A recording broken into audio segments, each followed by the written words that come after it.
Hello, everyone, and welcome back to another episode of A God Shift. I am your host, Shayna Rattler, and I am so happy that you are here. So, before we get started on today's episode, I would love if you all would do me a huge favor. Wherever it is that you are consuming this podcast, whether it's on your phone or your tablet or your computer, I would love for you to take a screenshot. And with that screenshot, I want you to post it on your social media. And number one, tag us here at A God Shift. And then if you would just give me your biggest aha moment or your biggest takeaway from this session, because the more people that hear this message, the more people have hope, the more people that will be able to realize that whatever it is that they are going through in their lives, that God is in control. And there are some things that they themselves can do without waiting solely on God to do everything. And so I ask everyone to share this just so that we can help as many people as possible. So thank you in advance for doing that. All right, well, I am going to read my guest bio. We've already had a great conversation in the green room, if you will. And so I'm really looking forward to this conversation. I actually have been looking forward to this conversation for quite some time, but I had to cancel on him when he was scheduled a couple of months ago because I was sick. So I'm glad that we were able to make our schedules sync together. So here we go. My guest today is a self-worth specialist, author of the new book, What is Enough, podcast host and founder of I Am the Possible, which is a self-development company built on the philosophy that I and my possibilities are one and the same. Everything I hope to be tomorrow, I already am today. With extreme passion and transparency, he has been captivating audiences for over 20 years. Through his thought-provoking yet highly applicable messages, he has become known as the voice they listen to. That's important. As a trusted communicator in both the business and faith-based community, he continues to present innovative ideas that spark the imagination and inspires audiences to see themselves in ways they've never imagined possible. I want to welcome to the show, Treveal Lynch. Thank you so much for having me.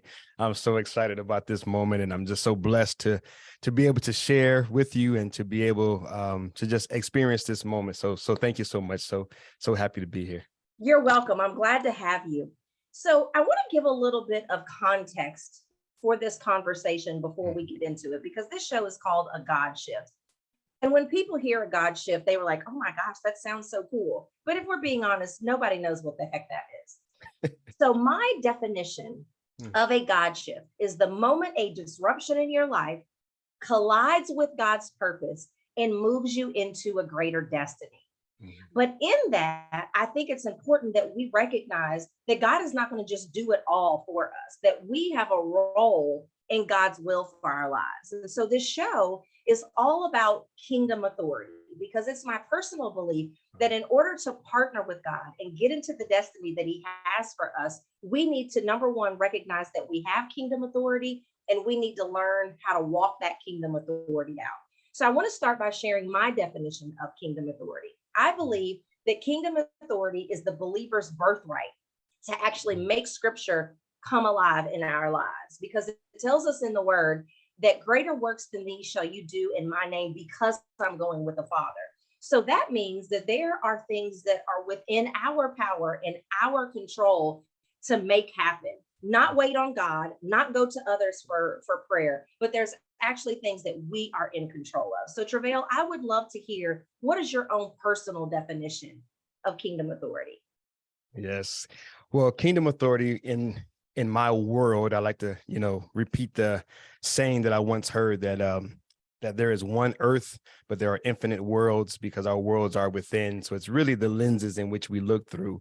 And when I hear that phrase, kingdom authority, for me, it is the kingship.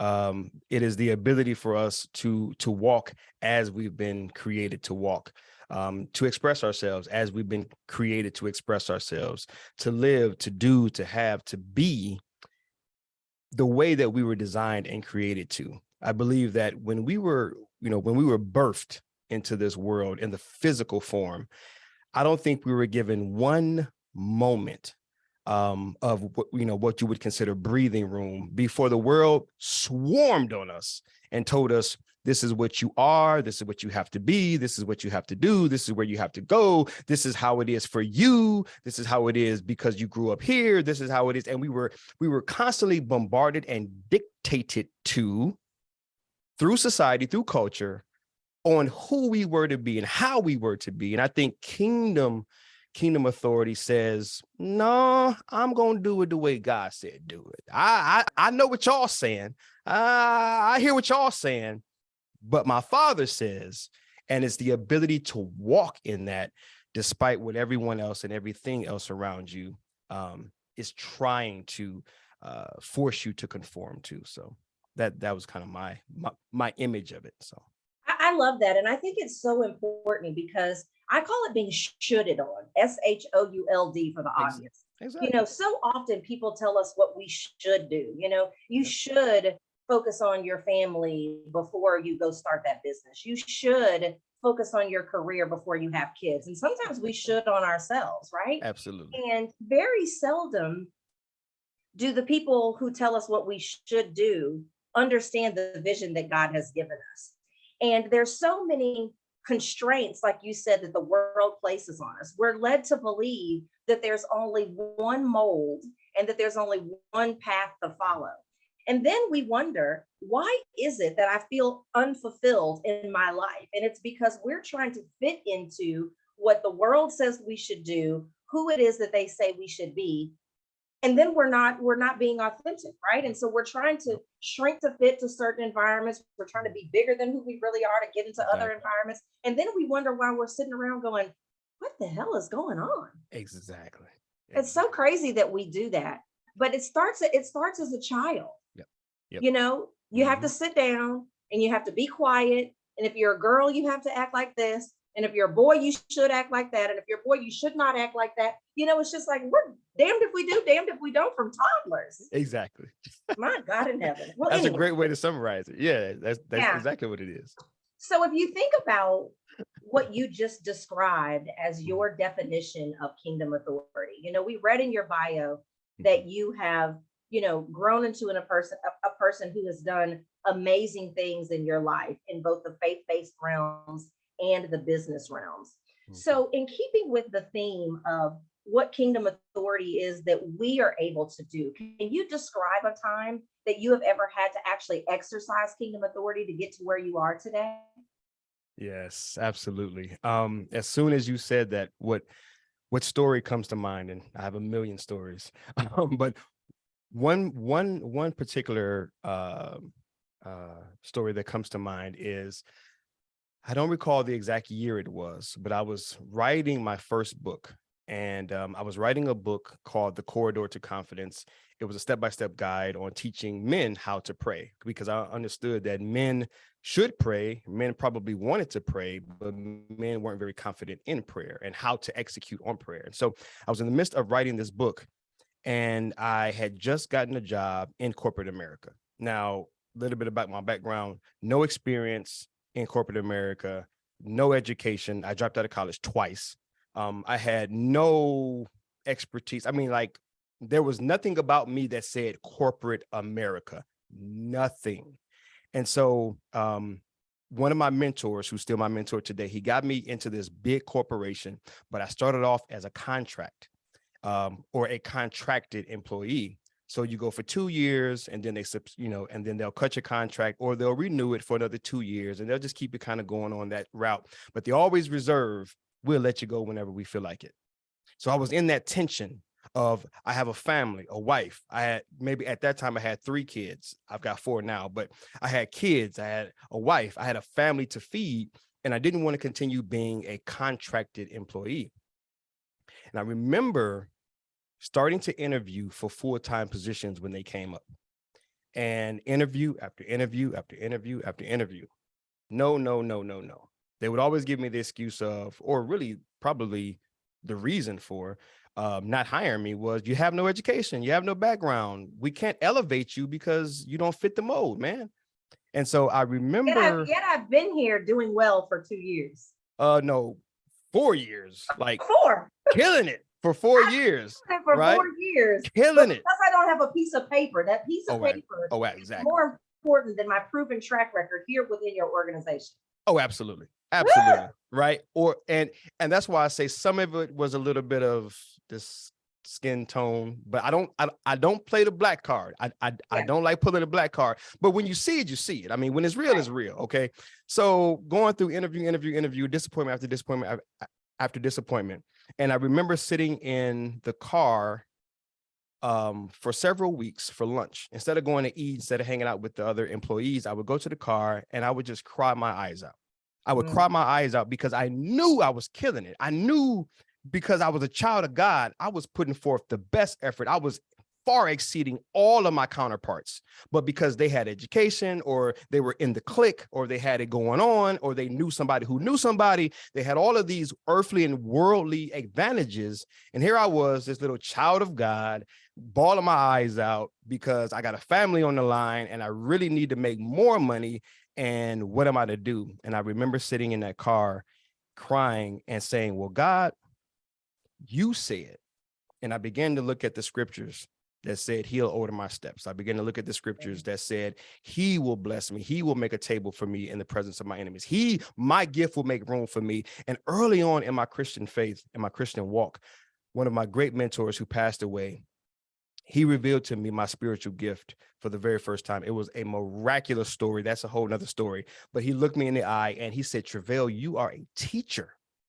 And then because I was a teacher by spirit, I began to use that gifting in everything that I did. And so the work that I was doing for corporate, I was killing it because in my heart, I had a conviction.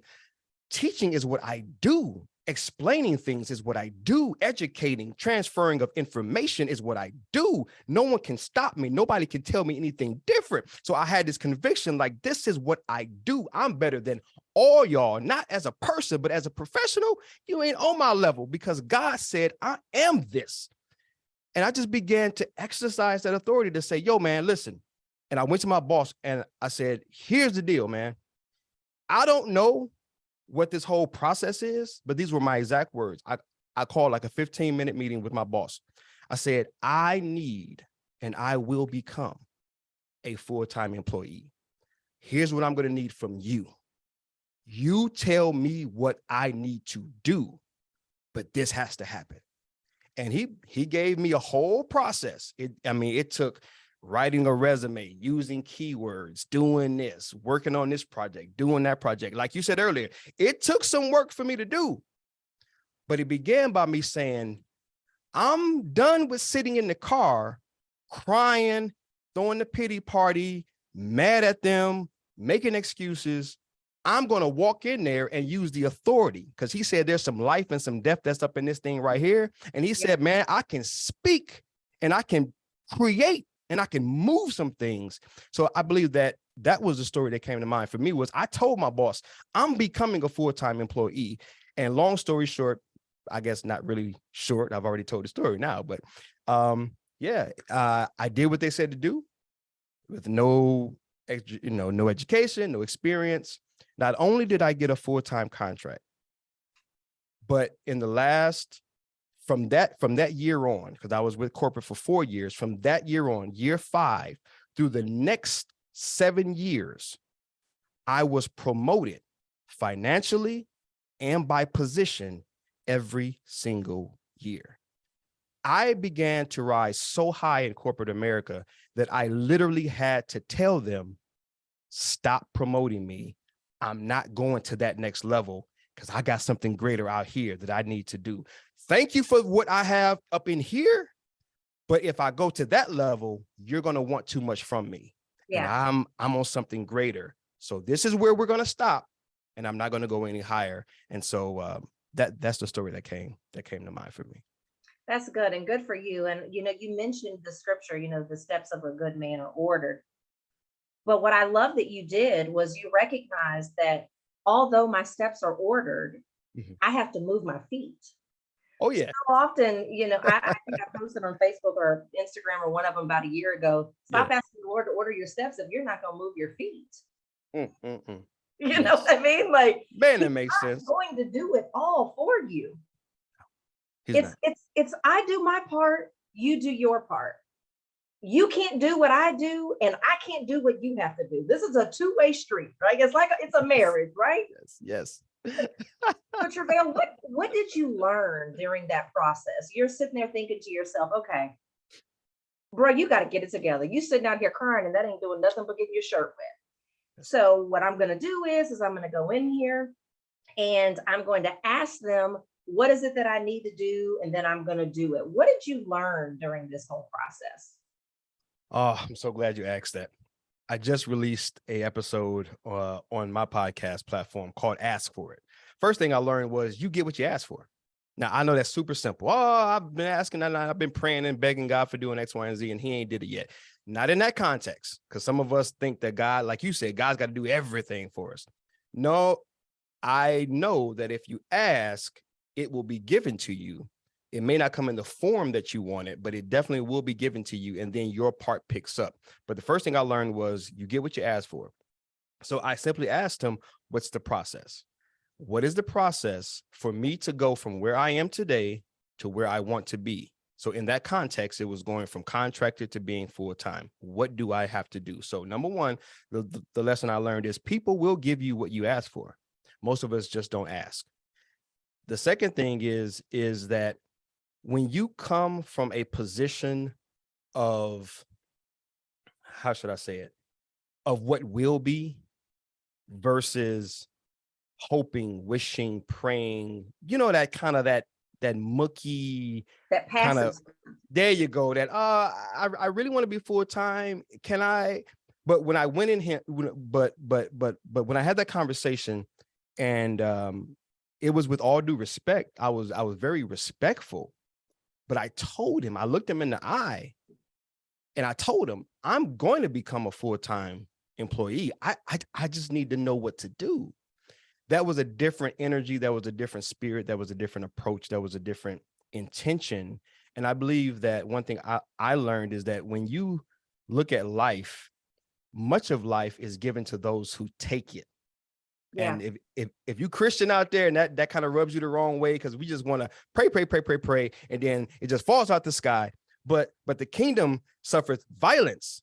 The violent take it by, like, we got to take the land. We got to take some stuff, right? Like, don't get me preaching, because I am an ordained minister. Don't put me in a pulpit. But it's like, dude, you got to take some things. We have to take, and you ask, but you ask in a way with some assurance and with some conviction that it is because you've already checked in with the Father. If you check in with the Father and the Father is like, yep, that's yours, then you don't need no other green light. It's a go. Yeah. And so ask for what you want and position the verbiage that you utilize from a place of what will be, what shall be decided on, versus the maybes and the giving the authority over to those who you think have authority, when truly he's the one with all of the authority. So before we go to break, I want to unpack something that you just hit on. You were talking about like prayer and hope and some of the things that we're actually not using properly, or we're not pairing the other things with them. You know what I mean? It's like you have to have prayer and action. You have to have hope and, confession of your mouth, whatever it is. Mm-hmm. I believe that I want us to talk about confirmation for a minute. Mm-hmm. And when you were, when you were making those statements about, we pray and we hope and we do all these things that are important, but it's only a piece of the puzzle. It made me think about confirmation. You said, if God says it, then go take it. If God says it, no, you can have it. If God says it, go do it.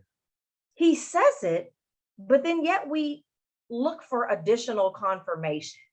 And I don't know about you, but I'm not aware of many places in the Bible where God told someone to do something, and then he told them to wait for me to confirm it in a different way before you go do it. Tell me what your thoughts are on how confirmation fits into us moving in the steps that God has ordered. That is so true. Wow, that's a whole show to itself.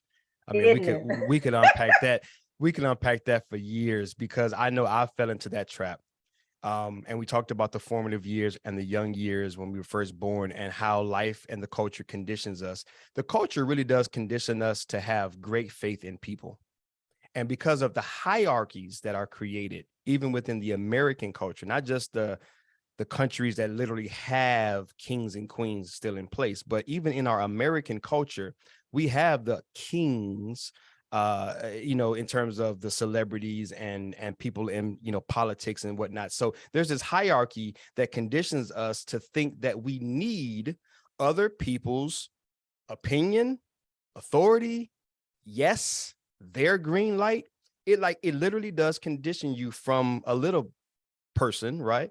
To look up to and say, mommy, can I? Daddy, can I? Teacher, can I? So-and-so, can I?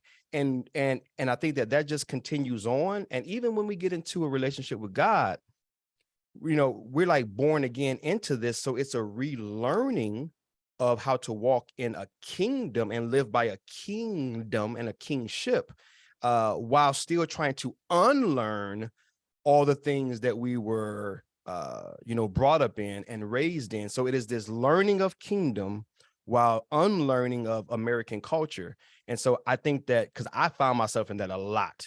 Lord, can I? Yep, you can. Okay, let me run this by my wife.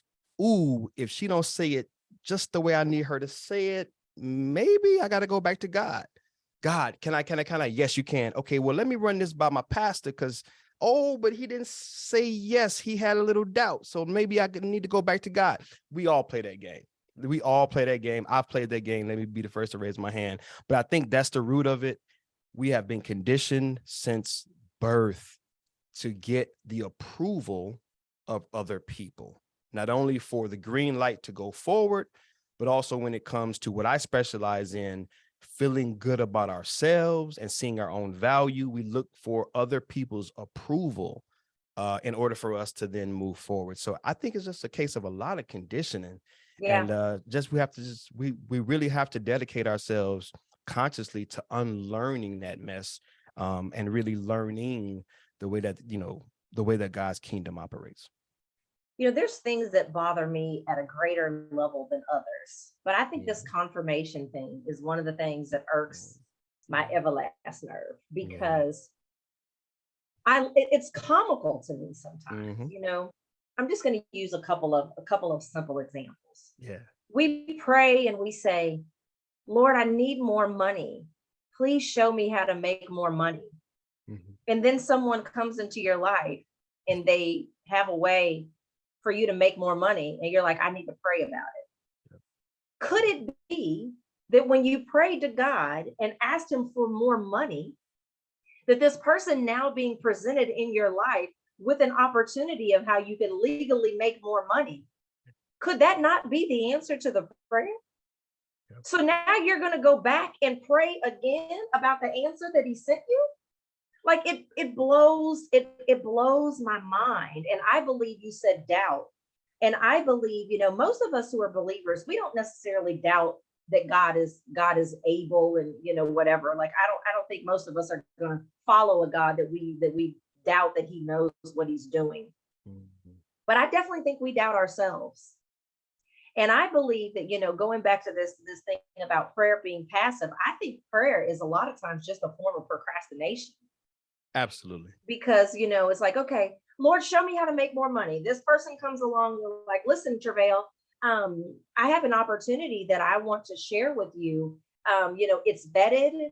I've vetted it. I've been doing it for a year and a half myself. It's easy. It's not going to take a lot of time away from what it is that you're doing. Here it is. Here's how it works. Mm-hmm. And not give me a minute to just, review the information or whatever. But it just, I don't want to go down this rabbit hole, because I'm like, I'll be on it all day. But what I want the audience to take away from this is that when you ask God for something, look with a sharper lens of the things that happen around you in the time after that prayer. Mm. And when I said something on my social media yesterday or day before, I did a reel on Instagram and I said, how do you know that the Holy Spirit is speaking to you? And I said, well, you can do that through prayer and communing, you can spend time in his word and in prayer. But then I went on to say, sometimes you don't have to know. Because when you've prayed for a thing and you're believing for God to do a thing, and then you're starting to hear messages and see signs that are in alignment with that and with his word, let that be enough to at least move forward and recognize that God is the greatest GPS. And that if you go left and you were supposed to go right, he'll just reroute you. But instead of just sitting, oh, I don't know if it's the voice of the Lord or if it's my own, if it's not contrary to his word, just move forward. So simple. So I don't simple. know how I got on this, but let me get off of it. We're going to take a quick break. Somebody needed it. And when we come back, we're going to share with the listeners some tips and strategies that they can use to move into kingdom authority for themselves. This episode is brought to you by the free guide, When God Says Shift. Inside that guide, you'll discover the 4 shifts required to follow God's plan to move you out of disruption and into a greater destiny, expectancy, and possibility. Head to godsaysshift.com to access it now. Yeah, it's easy for us preachers to get on our soapboxes, especially about the things that vex our spirit. And Yes, right.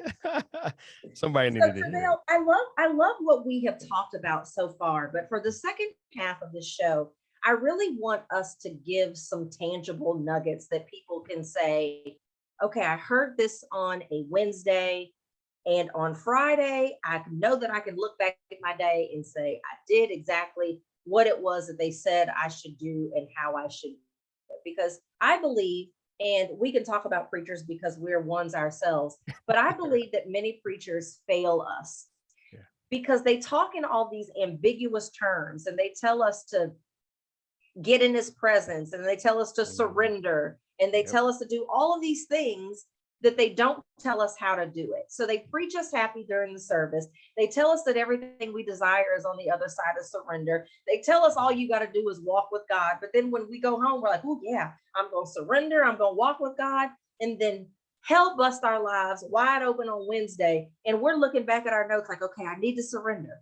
Well, dang, he didn't tell me how to do that. Oh, I need to get in his presence. Oh, he didn't tell me how to do that. So not on my watch, not on my dime. Here at God Shift, we share how to.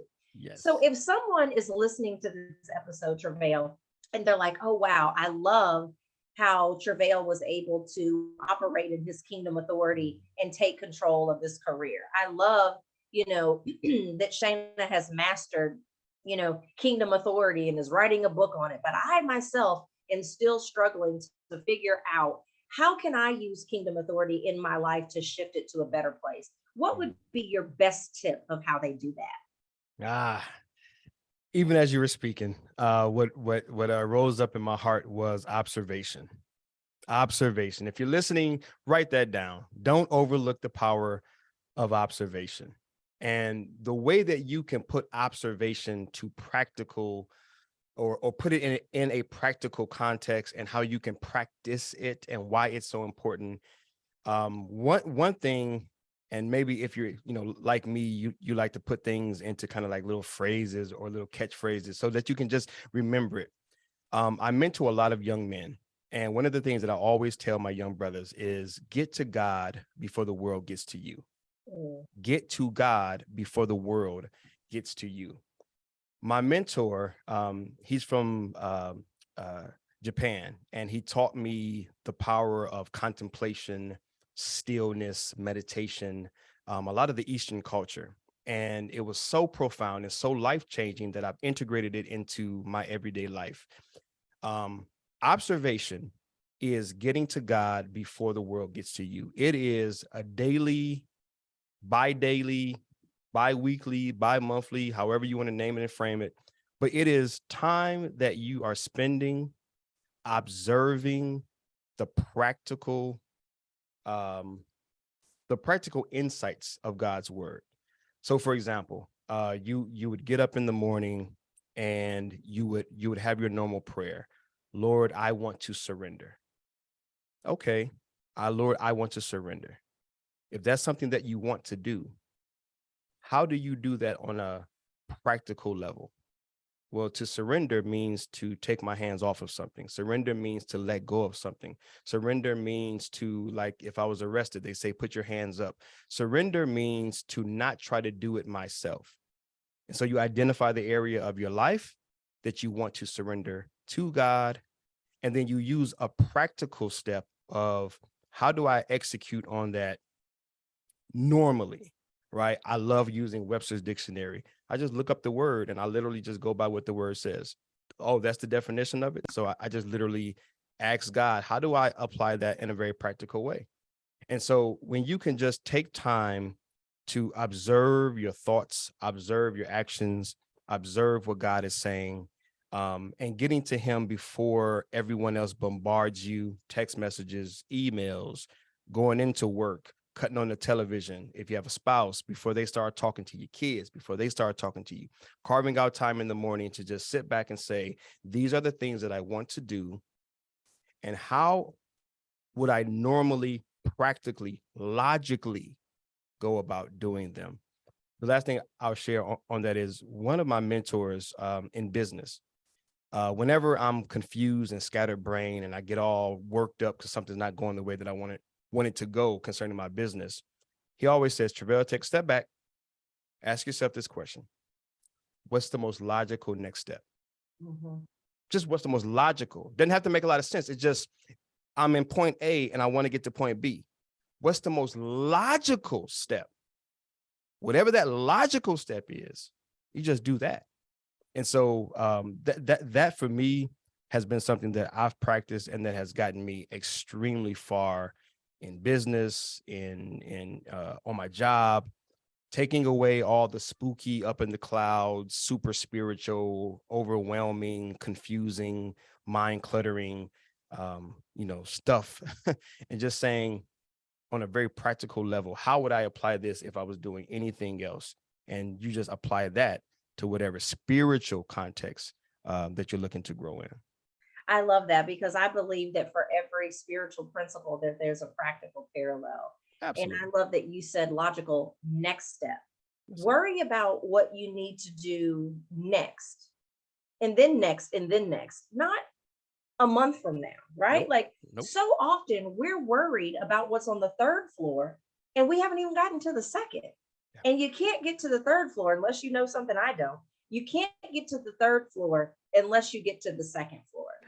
And so focus on, I when I was coaching business owners, I used to tell them, I said, I want you to act as though you do not know how to count past the day 90, because I don't want you focused on anything that is beyond the next 90 days. And then when you get to 90, you don't know how to count. So start back over at 1. Not that we don't have an idea of what is going to be out. And I think we do danger this, even in relationships. Where do you see yourselves in 5 years? I don't know that I'm going to want to talk to you again after this dinner, let alone, what are we doing? You know what I'm saying? Correct. And so when we think about our lives, I think sometimes we can be so caught up on what we know or what we don't know about what's in the future, that we miss what is right in front of us. And oftentimes what we do next is going to affect what we do 5 steps from now. Yes. The factors in contributing things that come up in the next step are going to make all the difference in the world. So you're so focused on step number 5, and now you're putting all these things together for step number 5, only to get to step number 5 and realize step number 5 really wasn't what I thought it would be. No. It's so true. So why do I say that? I say that to say, remember Psalm 119, 105. The word is a lamp unto my feet and a light unto my path, not into the distance. Stop worrying about what's in the distance and focus on what is directly in the path in front of you, because that's really the only thing that you can know for sure. It's almost like in sales. The only thing you can really script out is your beginning.